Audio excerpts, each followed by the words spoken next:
Le rubis que vous portez au doigt a probablement menti. Et voici comment.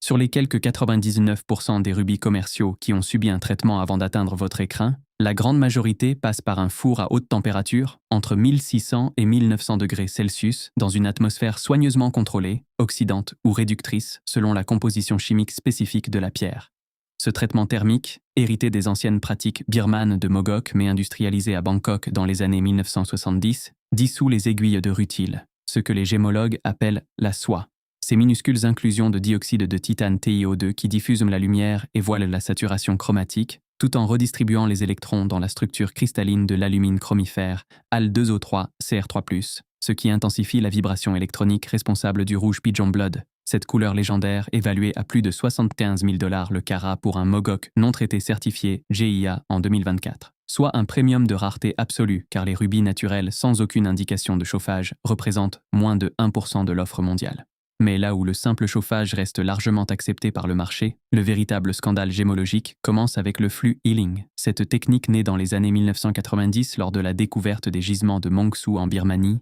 dont les cristaux présentaient systématiquement un cœur bleu-noir opaque, dû à des inclusions d'ilménite et des fractures béantes.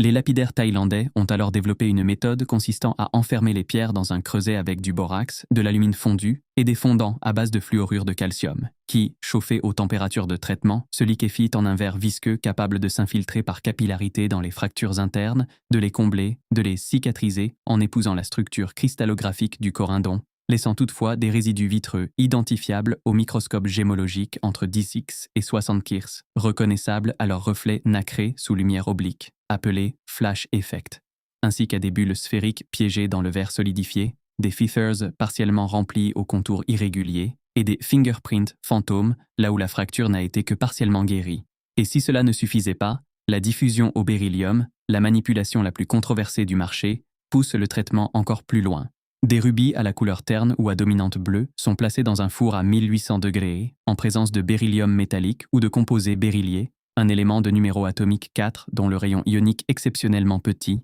0,27 O, lui permet de pénétrer le réseau cristallin de l'alumine par diffusion thermique sur plusieurs millimètres de profondeur, neutralisant les centres colorés bleus et saturant la teinte rouge au niveau électronique. Ce qui peut littéralement transformer un corindum blanc en pseudo-rubis commercial sans que l'œil non averti ne puisse rien déceler. Un processus si radical que certains gémologues plaident pour qu'on cesse d'appeler ces pierres rubis naturels traités, préférant le terme corindum diffusé au beryllium. Une distinction dont l'impact financier est colossal, car une telle pierre vaut 30 à 70% de moins qu'un rubis simplement chauffé, selon les rapports de cotation Lotus Gemology et GIA.